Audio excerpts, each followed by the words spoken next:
Assalamualaikum warahmatullahi wabarakatuh. Eh, Kembali lagi bersama saya Ferry Amsari di eh, acara baru di channel Ferry Amsari berjudul Filosofi dalam Sebuah Buku. Eh, Romantis juga judulnya ya, temanya, topiknya. Eh, ini pembahasan mengenai buku-buku yang oleh saya dianggap keren, menarik untuk kemudian dijadikan referensi bahan bacaan, tidak referensi ilmu hukum. Saya hanya ingin men-share buku-buku apa saja yang saya sukai, dan siapa tahu bermanfaat bagi teman-teman semua. Kali ini kita akan mendiskusikan buku ini. Judulnya Guru Aini, karya Andrea Hirata. Saya tiba-tiba membaca lagi novel-novel Andrea Hirata.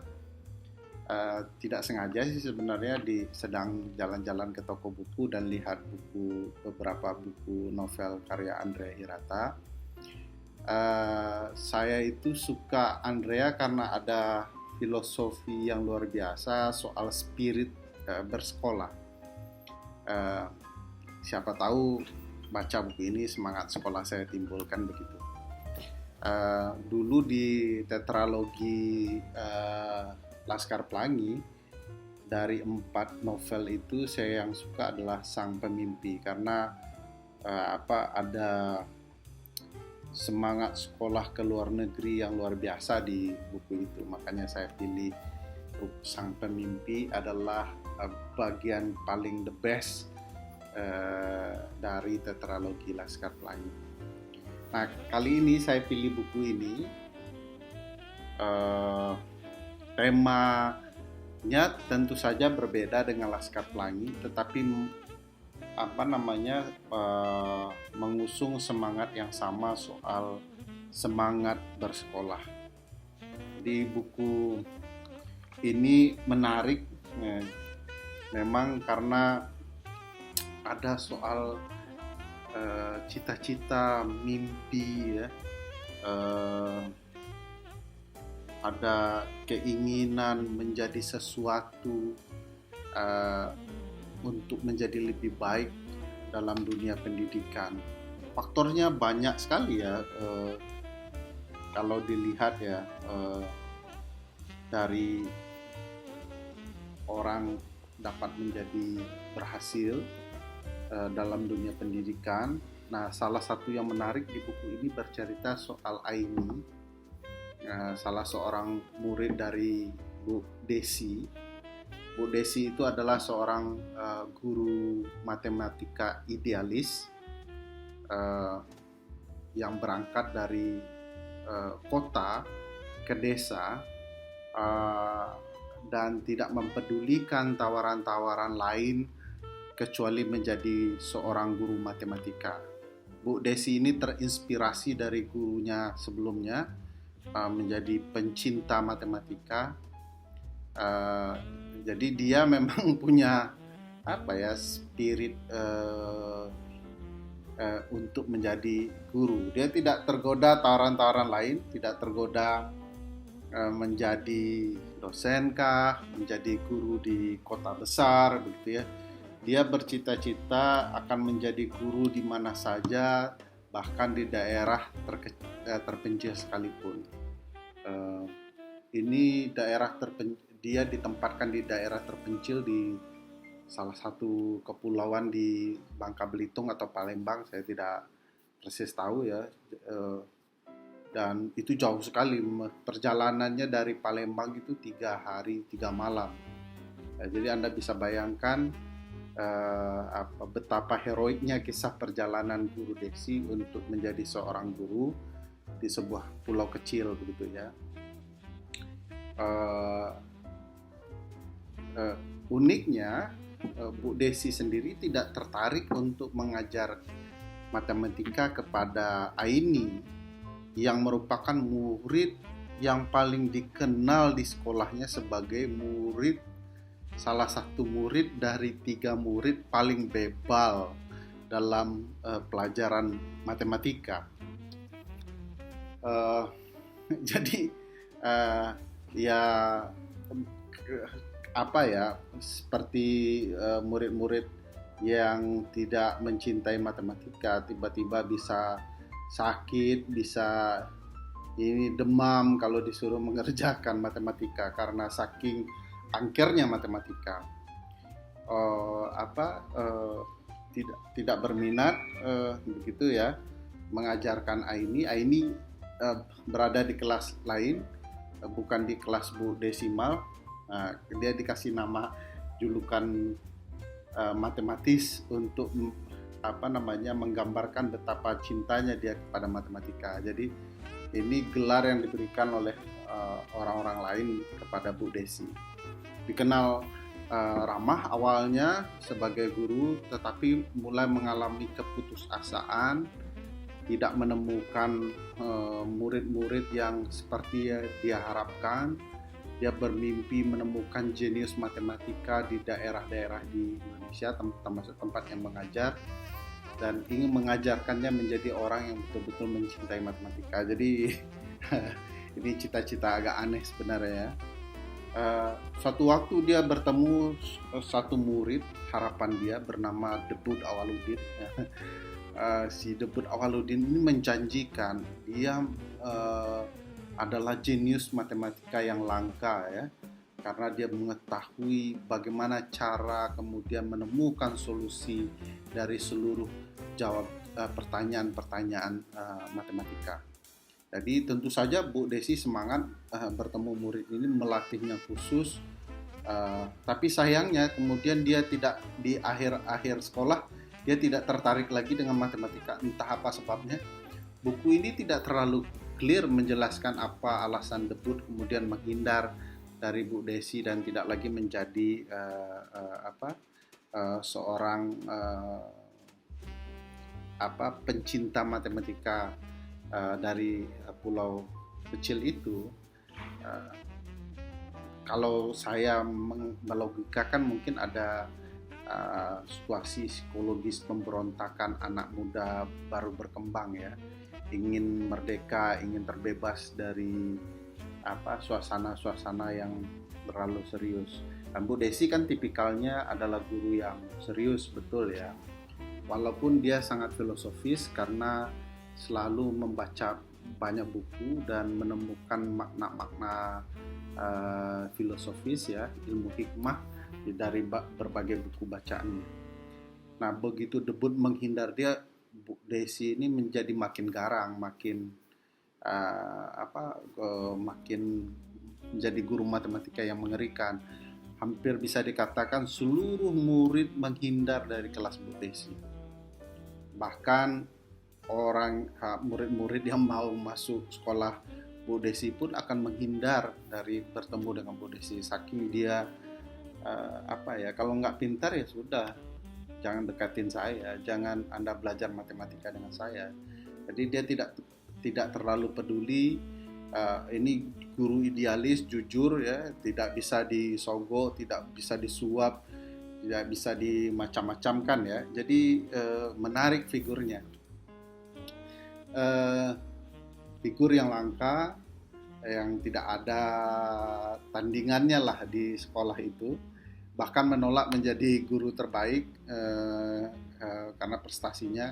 Mimpinya hanya satu, menemukan orang-orang yang mencintai matematika dan matematika mencintainya. Wah, seru ya.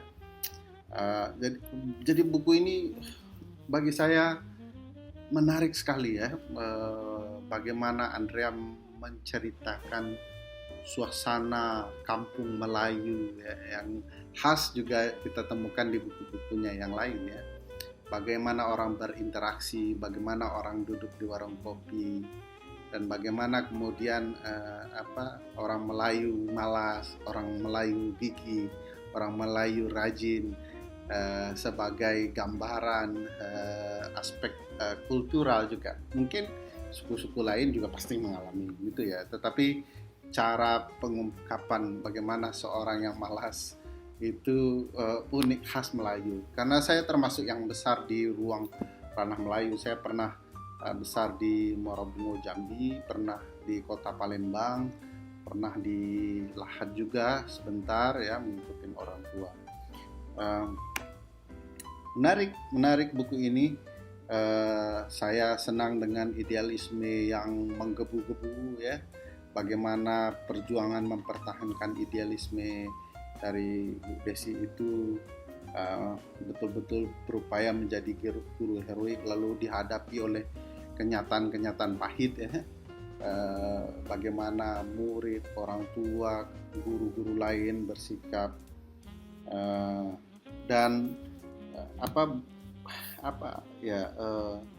yang paling keren di buku ini in my perspective ya, Andrea Hirata itu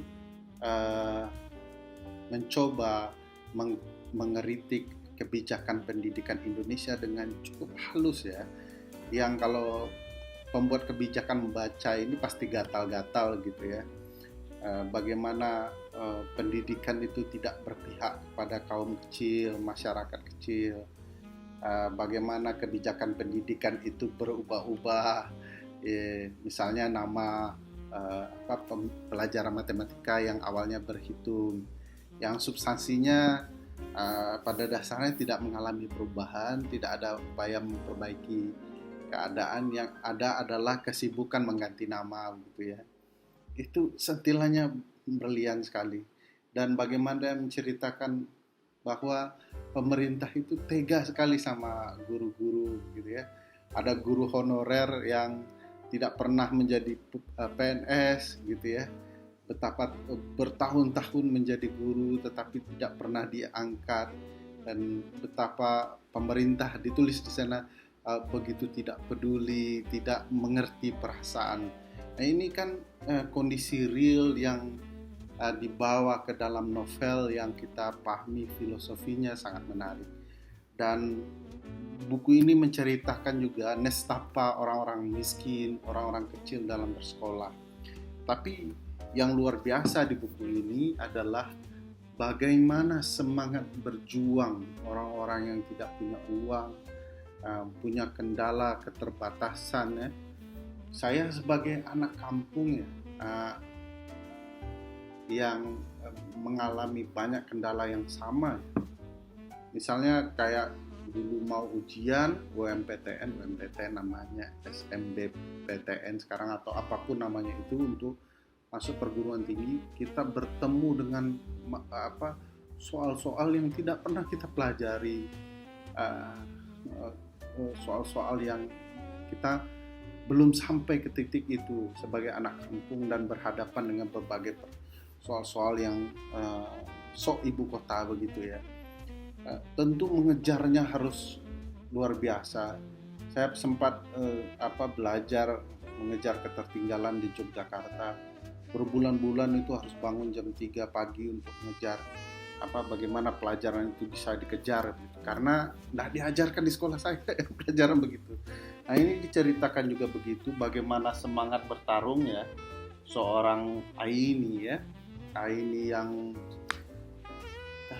dungu dalam matematika ya, sakit kalau bertemu angka-angka matematika. Tiba-tiba Aini mengalami suatu kejadian, ayahnya sakit yang para dokter tidak menemukan obatnya, para dukun juga tidak mengenal apa ini penyakit. Para dukun bilang penyakit ini hanya bisa disembuhkan oleh orang-orang yang tahu ilmu pengetahuan. Dari sana, di titik itu Aini menyadari bahwa dia harus jadi orang pintar, dia harus menjadi dokter, orang-orang yang paham ilmu pengetahuan. Oleh karena itu dia bercita-cita untuk menjadi anak pintar dan lulus kedokteran. Makanya ditulisnya di sepedanya bukan Aini binti Safrudin ya. Saya lupa nama persis Bapak Safrudin atau Safarudin. Aini Nur Aini gitu ya, binti Safarudin. Digantinya menjadi Aini cita-cita dokter. Jadi dia memotivasi dirinya sendiri agar ayahnya sembuh, dia harus betul-betul menjadi dokter. Nah, ini kisah seru sekali bagaimana perubahan Aini menjadi Aini cita-cita dokter yang kemudian menyadari bahwa salah satu kunci ilmu pengetahuan adalah matematika. Matematika menjadi fisika, menjadi kimia, menjadi apa saja termasuk ilmu kedokteran begitu ya. Ada persentuhan-persentuhan yang luar biasa. Bahkan dikatakan matematika dunia ini adalah angka-angka, matematika komputer adalah matematika ya. Jadi matematika itu tidak bisa dinilai dengan angka 1, 2, 3, 4, 5, 6 7, 8, 9, 10 ya. Tapi matematika ini adalah seluruh bagian dunia ini. Makanya aneh, menarik, saya sampai kepikiran begitu ya, sholat 17 rakaat ya, 2 rakaat, 3 rakaat, 4 rakaat. Ada angka matematika di dalamnya. Saya mencoba ingat kajian ilmu hukum ya, karena saya orang hukum. Saya ingat di dalam ilmu hukum ada teori positivisme yang salah satunya dibawa oleh Auguste Comte dan gurunya Henry Saint-Simon ya. Mereka adalah kimiawan, matematikawan yang kemudian tergila-gila dengan ilmu sosial di kemudian hari, lalu menulis soal positivisme hukum yang mempengaruhi ilmu sosial, dan akhirnya ilmu hukum juga terpengaruh dengan itu. Itu sebabnya ada rumusan matematika di dalam pasal-pasal itu ya. Barang siapa satu ya, mengambil milik orang lain, 1 tambah 1 jadi 2, dihukum dengan angka yang pasti, dengan hukuman yang pasti. 1 tambah 1 pasti dan pasti 2. Jadi ada matematika di dalam ilmu hukum sekalipun. Jadi menarik sekali. Belum lagi ketika saya sekolah dulu, saya membaca majalah bulanan orang hukum di Amerika, membaca, lalu ada sebuah penelitian yang meneliti bahwa orang hukum terbaik di Amerika itu adalah tamatan ilmu pengetahuan eksakta yang kemudian punya logika matematika yang baik. Kenapa begitu ya? Karena mungkin juga disampaikan di buku ini soal logika itu ya. Hukum juga membawa logika seperti ilmu matematika itu, dan itu menarik sekali perputaran hidup Aini yang bodoh menjadi ilmuwan matematika jenius dari kampung ya. Luar biasa cerita ini, teman-teman. Saya tidak akan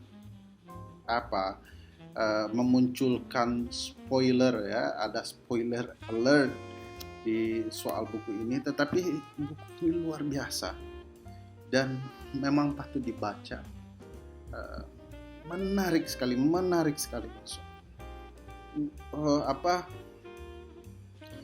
Kita belajar soal sesuatu yang tidak mungkin menjadi mungkin, sesuatu yang impossible menjadi I am possible ya. Sesuatu yang menurut saya perlu dibaca oleh anak didik seluruh Indonesia. Jangan rumit-rumit lah kalau dari kecil ya sekolah.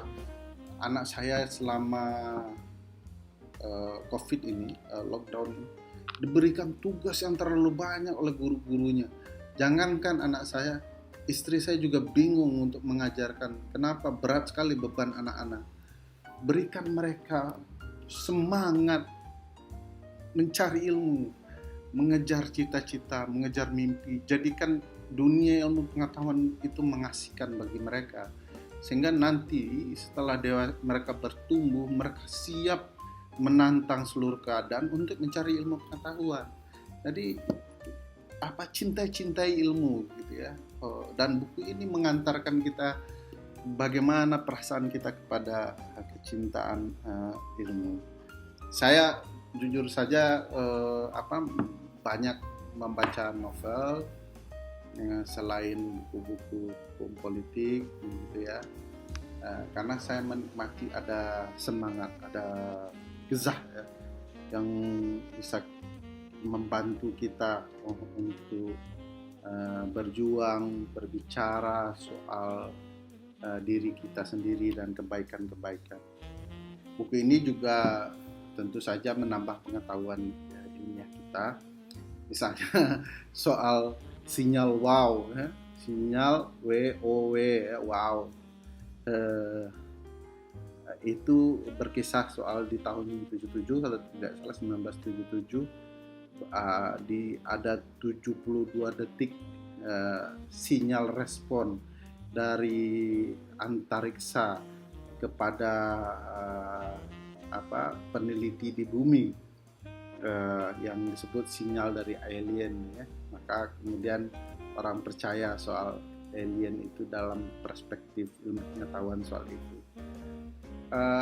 Dia menyinggung John Nash, pakar matematika. Kalau Anda pernah menonton film John Nash, ini pasti singgungan yang penting, walaupun disinggung sedikit sangat penting. Buku ini juga memberikan pelajaran kepada saya, karena saya juga guru, bagaimana supaya menjadi guru yang baik. Tentu saja sangat ideal sosok Bu Guru Desi. Tentu pembelajarannya sangat saya cukup jauh lah dari guru ideal itu ya, tapi ini membantu saya untuk terus semangat. Yuk jadi guru yang baik gitu ya. Guru yang baik tidak harus bersikap terlalu baik dengan mahasiswa atau murid. Cara baiknya berbeda-beda. Ada satu kalimat yang menarik bahwa jangan khawatir dengan soal sulit di matematika, karena soal yang sulit itu kita harus respect pada pembuat soalnya, bahwa dia betul-betul sungguh-sungguh membuat soal. Makanya kalau jadi mahasiswa jangan Anda khawatir dengan soal-soal yang rumit. Anda harus respect kepada pembuat soalnya, karena itu soal dibuat sungguh-sungguh.